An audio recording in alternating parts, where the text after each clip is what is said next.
All right, testing. 1, 2, 3. Are we on? I believe we're on. We have life. All right, everybody out there, how you doing? This is DJ McClanahan, your radical pirate DJ, coming at you again, ready to interview some casting directors here. And this time we have a real treat for you, although we always do. This is a particularly special treat, though, in that we have Sheila Manning here with us today. And Sheila Manning is an independent casting director who specializes in commercials, which can be very important for actors, of course. You can make a lot of money if you do commercials, get good exposure, and all kinds of nice stuff like that. So Sheila Manning is going to tell us a little bit about that, what her background is, and give you all some advice about how to get cast in these commercials and just generally how to do better as far as auditioning and working in the show business or acting business. And it is a business. Sometimes we forget that. Right, Sheila? Yeah, that's very true, DJ. Yeah, so, okay, Sheila, well, why don't you start by telling us how'd you get into casting in the first place? Well, I was recently divorced, and I had a neighbor who was an agent whose wife was one of my best friends, and we were trying to decide whether I should become an extra or deliver pizzas. Extras were making $30 a day, and, well, at least back then, and this was not to be sneezed at. We went dancing one night, and his wife said, "Dance with him. He's a rotten dancer. Let me dance with your date." And I did, and he hired me. I worked for him for about 8 months, and a casting director that I dealt with all day on the telephone offered me half of her business to come in with her, so I did.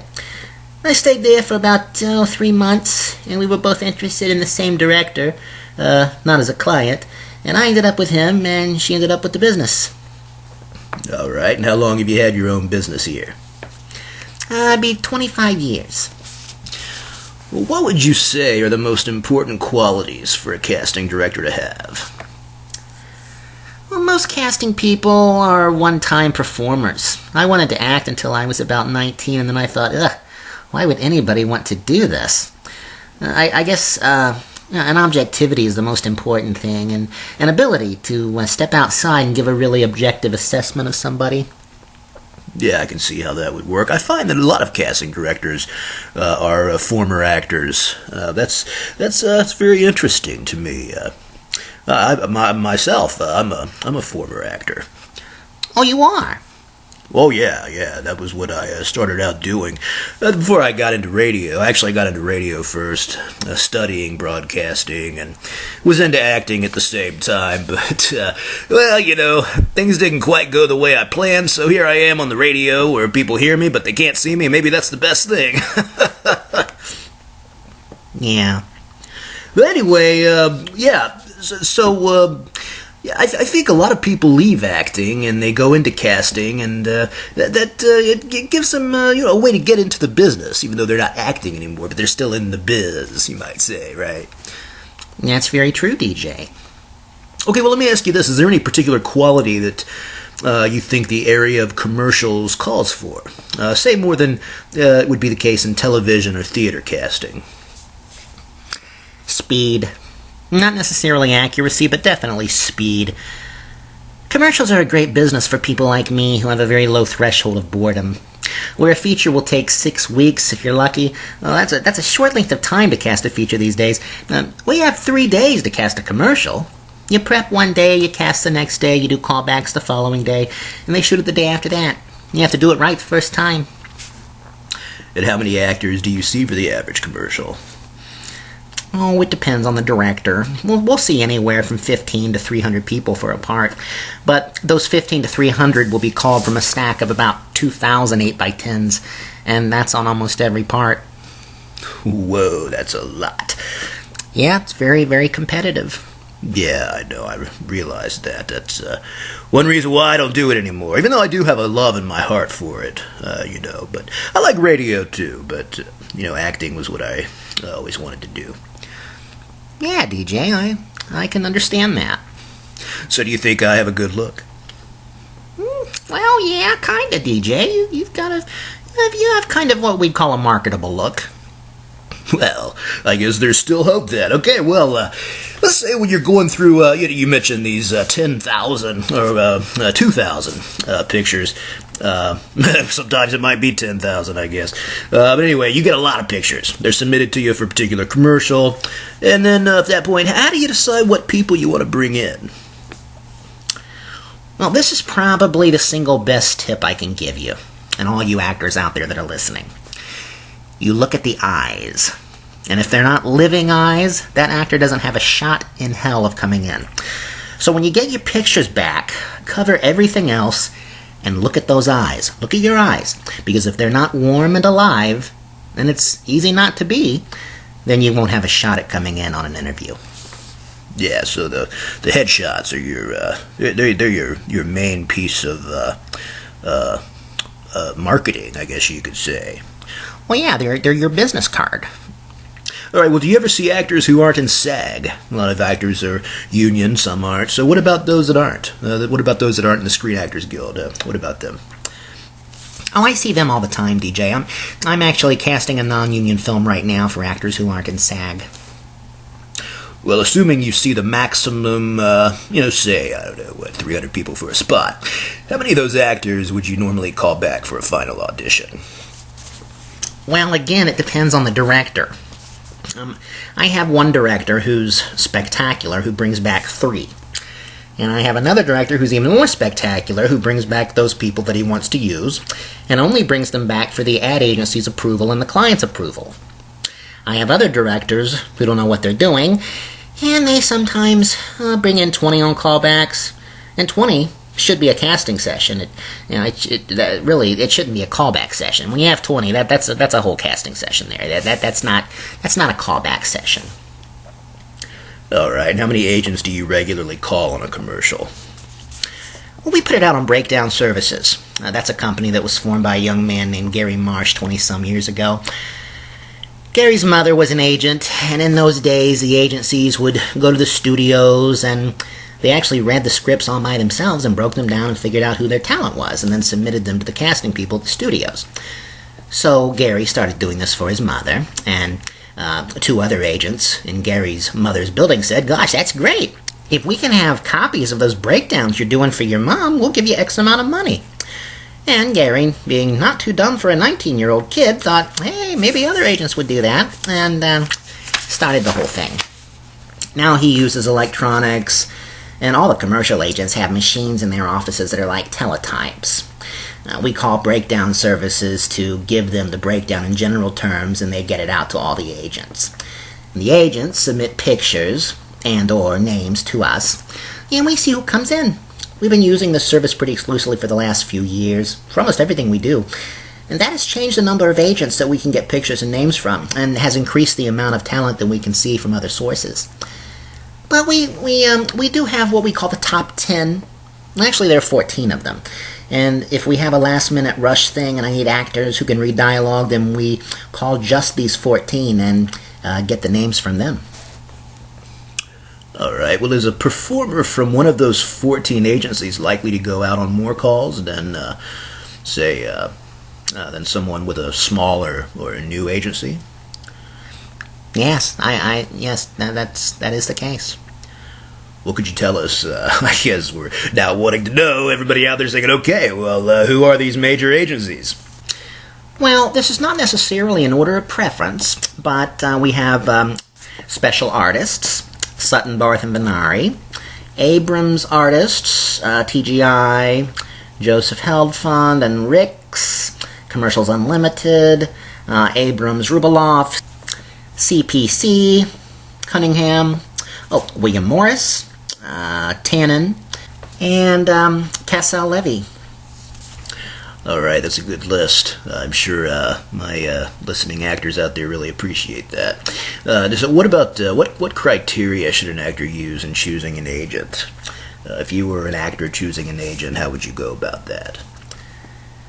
Well, I would check with other actors and see who gets out a lot. If I were attending a class, which I think is always a very good idea, I would find out from the other people who they liked. A good agent is one that works hard for you. You know, there are many actors who were with a smaller agent, and then they got hot, and they moved to a bigger agency. And suddenly they were one of many instead of being the star of the agency. Sometimes it's better to stay where you are if you're getting out, if you're getting jobs, and in our area, especially if you're getting callbacks. All right, well, here's a very important question that oftentimes comes up. What about actors that don't have agents? You got some freelance actors out there. I myself was one of those. Is there any chance at all for an actor who doesn't have an agent to get seen for commercials? Oh, sure, there's a chance. It is harder because we are human, and we would rather make one phone call to an agent and get 3 people than make 3 phone calls for 3 people. Let me tell you how to go about getting an agent.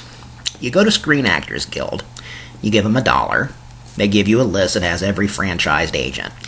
You only want to be with franchised agents. That's something that you need to remember. You only want to be with franchised agents. Now, the list even has them broken down into which are children's agents, which ones are commercial agents, and which are theatrical agents. And then you have one picture, one decent 8x10 headshot. Preferably, if you're going for a commercial agent, you need to be smiling or looking pleasant. And if you're going for a theatrical agent, have it half-lit and, mysterious. And then you mail the picture with a little covering note and a resume. And even if you've done nothing except study or you've done high school plays or whatever, you still make a resume. Oh, and don't lie. Or if you lie, at least read the play, because I may question you about it. The agents will generally contact you. You could follow up a few days later. It doesn't really help, but it might if they liked you and they've lost the phone number. And that's the best way to get an agent. Make sure the picture looks like you, also. You don't want a picture that looks like how you want to look. The picture needs to look like you. So yeah, if I were going to get a headshot, I should go in just basically looking like I am right now. Well, yeah, DJ, if this is the way you look in life, I would want to see you as you are right now. Right, not a lot of eyeshadow or anything like that. That was a joke. Okay, well, let's move on. You mentioned the resume. What do you like to see on a resume? Assuming an actor has had some experience, what is it that you look for?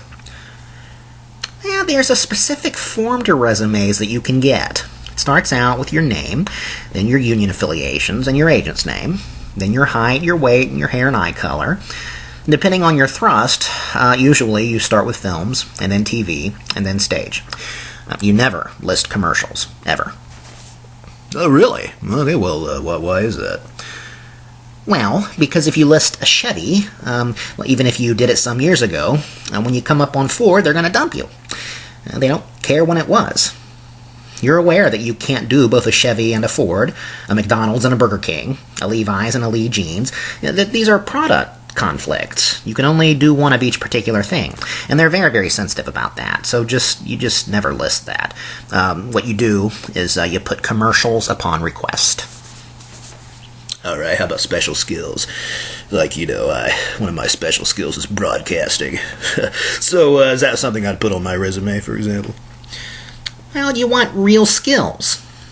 So, unicycles, languages, but they should be native languages. When we're looking for a person who speaks French, I really want a native accent. Something like skydiving. It should be stuff that other people can't do. That's the kind of thing you should list in special skills. Well, a lot of people can't do broadcasting, right? I would imagine so, DJ. Yeah. All right, well, do you have any preferences as far as, say, between a headshot and a composite? The composites are the ones that have the series of pictures where the actor looks a little different, in one than the other. And then you got just the regular headshot.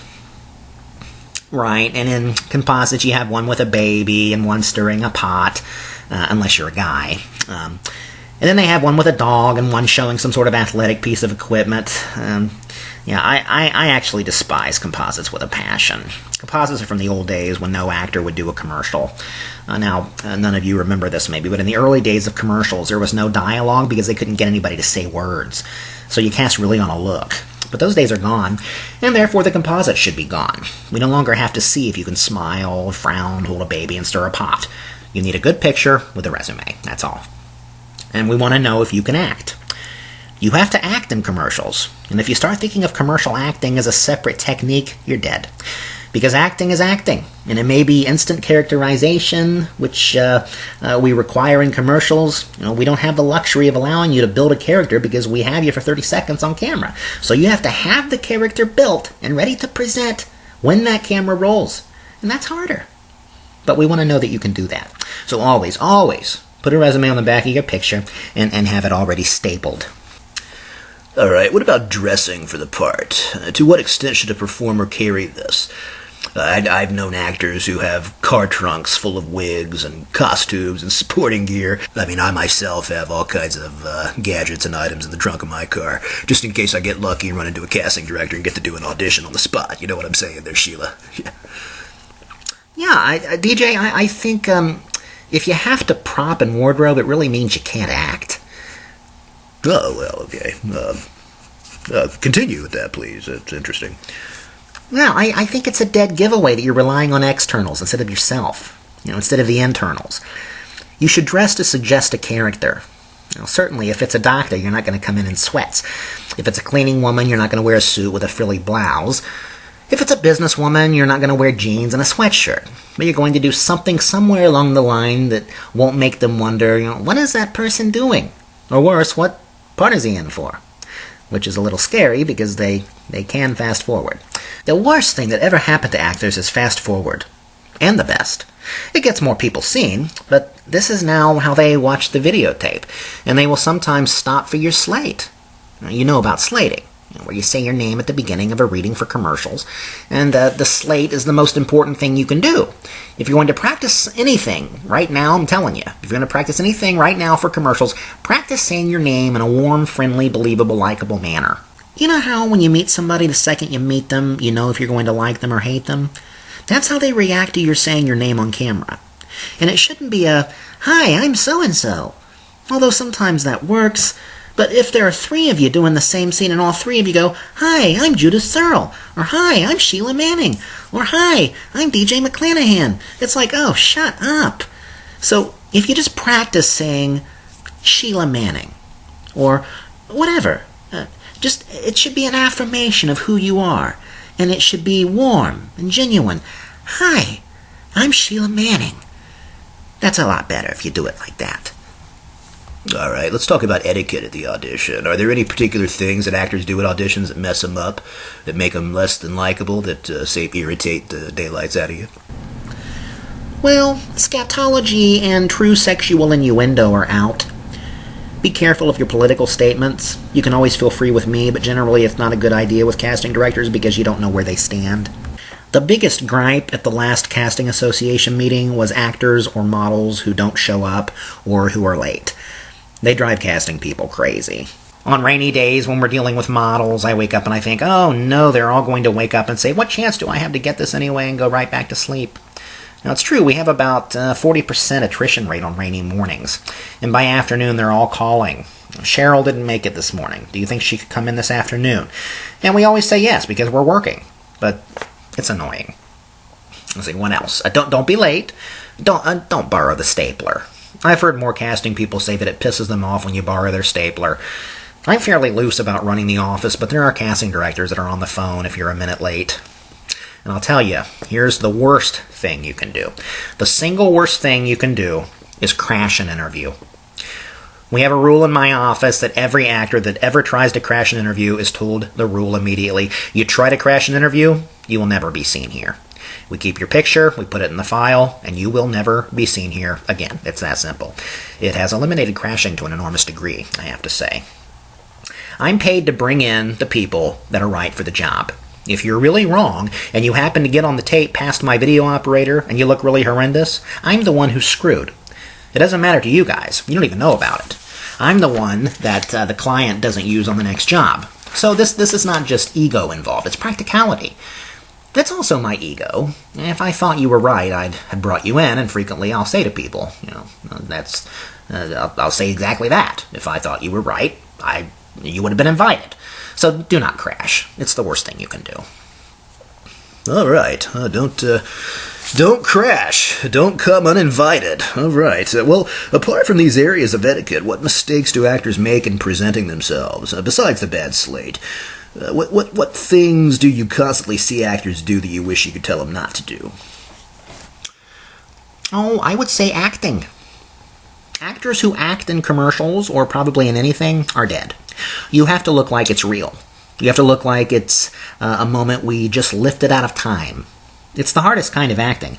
If you start falling into the trap of thinking, gee, I'm doing a commercial, I'll do it like a commercial, well, then it's all over. I'd rather you erred on the side of underacting, really, to be honest with you. Underacting is better than overacting, so that's a good thing to remember. What about memorizing the copy?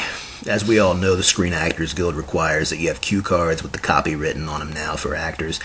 It is a good idea, anyway, for the actor to memorize the copy so that he's not looking from the camera to the copy back to the camera all that time. Oh, no, don't waste your brain cells. If you memorize the stuff, especially in an audition situation where you haven't had time to work out this thing, you're more concerned with dredging up what the next line is than with what you're saying. Now, there are some classes that teach you to memorize the first and last line of the commercial so that you can look directly at the camera. I think that's dumb, too, because going back and forth like that doesn't look real. All right, well, suppose you get really lucky, or you're really skillful and you get a callback.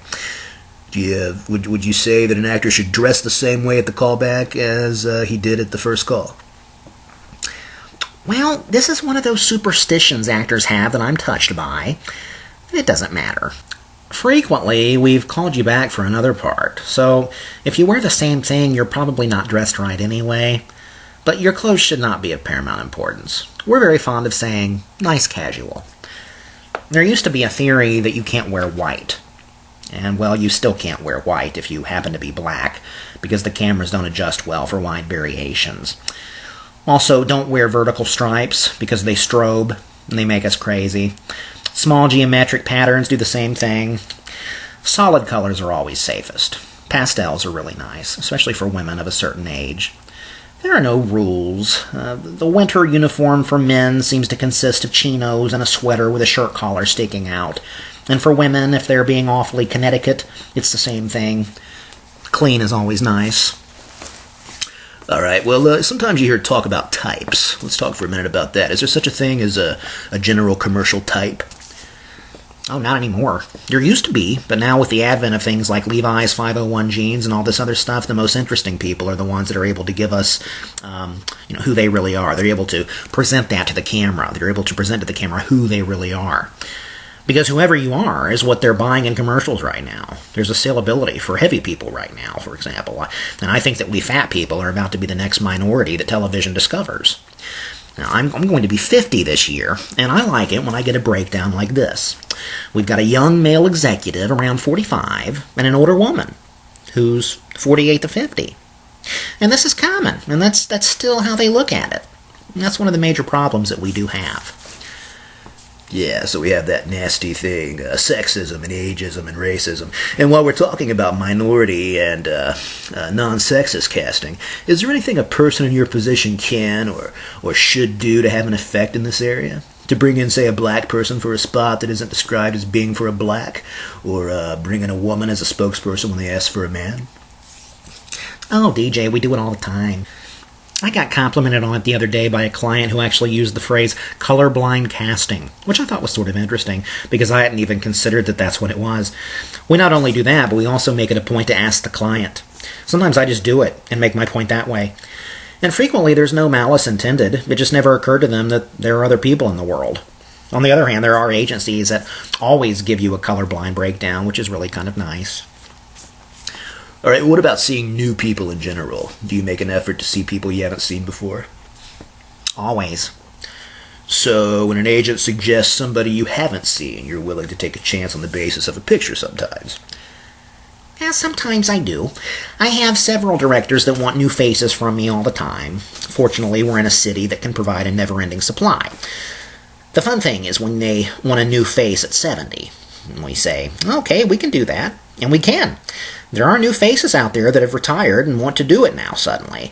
The hard ones to find are the new 40-year-olds, because at 40 to 45, if you really aren't making a living as an actor, you really should be doing something else to keep yourself alive. So that's a hard area. Well, in the search for new faces, do you attend equity waiver theater, workshops, showcases, things like that? How valuable is a source of exposure for actors or things like that? They aren't very important, and I hate going. You know what it's like to have theater going turned into work? Well, what I don't go to, and I have a personal morality about this, are things where actors pay casting people to come see them. I think it's the most immoral new game in town. Or maybe it's an old game now, but I refuse to take part in it. We're supposed to see new actors. This is what we do for a living. I do go see things that are not that kind of showcase. I try to go to a little theater, but I must tell you, there's just so much bad stuff around that unless you're in something that's good, or unless you're in something that's bad, but you're in the first part of it, I'd rather have you come to my office. If you must do a scene, come and do it in my office. That's my preference. All right. Well, what about commercial workshops for someone who's never done a commercial and wants to get some idea of how to do it? Oh, that can be incredibly valuable if you already are an actor. It will not teach you how to act, but it will teach you how to do this form of acting, if it's a good workshop. It will teach what they say about you behind the scenes. Okay. Well, are there particular workshops that you would recommend? Well, I find that most workshops taught by talent are taught by people who don't work. And my attitude about that is, if they can't get the jobs, how can they teach you how to get the jobs? So you want to make sure that the person who's teaching is an active professional. I think actors are very good at teaching other forms of acting, but not commercials. I think you have to have a knowledge of what goes on in the choosing process to see what to do in the front part, and that's why casting people can be effective. Well, what are your greatest frustrations with the casting process? Lack of time. I left the office to come here tonight, and a client had called at 5 o'clock and said, "We got the Sprint job. Can you start at 10 o'clock tomorrow?" I said, "I'm not sure," and tried desperately to pull together at least a morning session, and then I'll go in early tomorrow and set up the afternoon. Now, on your side of it, speaking from your standpoint as an actor, if you're getting calls from your agent the same day, it's hard for you too. You should all have beepers, cell phones, by the way, because we get these rush jobs more and more. It used to be that 70% of the business was shot in New York and 30% here, and now it's gone quite the other way. There are places in New York folding. In the summertime, they're coming here to shoot on stages because we have better talent and generally a more cooperative atmosphere. So right now, we're very busy. So you should all make sure there's a way for you to know that we're contacting you. Frequently what happens is, tomorrow, I'll be putting out calls at 10 o'clock for 12 o'clock, and if I can't reach you, you're going to miss the call at 12. Actors tend to assume that if they get a last-minute call, they're a replacement for somebody who couldn't make it, and I tell you this is so, in order that you'll know that this isn't always the case. In fact, it frequently isn't the case. I appreciate you actually said my perspective as an actor, speaking of me as an actor, that nobody's classified me as an actor in a while. It makes me feel kind of good. Well, that's good, DJ. I'm glad it does. All right, well, last question I have for you, Sheila, then that's going to wrap it up for today. What part, if any, does the Academy Players Director play in your business? I think every actor should be in the Players Directory. I think it's very, very important, and I think you should keep it updated. And while I'm on this subject, all of you think that the minute you sign a contract with an agent, it goes by magic into the computer of Screen Actors Guild. So if we casting directors want to find you, we just call the agency department and ask them how to reach you, and they will give us your agency. But that's not the case. You must go individually and put yourself in the computer at Screen Actors Guild so that they will give us your agency. You must also do that with your home telephone number, which we can get from the SAG agency department. But you have to keep them updated. That's a really important thing. As for the Players Director, we use it as a reference. If an agent suggests somebody and I can't bring up a picture in my mind, I'll grab the Players Directory and look for a picture in there. Or when an agency uses a prototype and I can't think of what that person looks like, I'll check to see who looks like the prototype. All right. Well, Sheila Manning, that is all the time we have for tonight. So I really thank you for coming in. Oh, it was my pleasure, DJ. I enjoyed being here. All right, all you actors out there, all you artistic people of whatever stripe you might be, hopefully you found this enlightening, entertaining, and all that good stuff. I will come at you again at some point in the near future with another casting director to interview. Until then, I wish all of you a great night, and keep your dreams alive, and I will see you next time. This is DJ McClanahan signing out.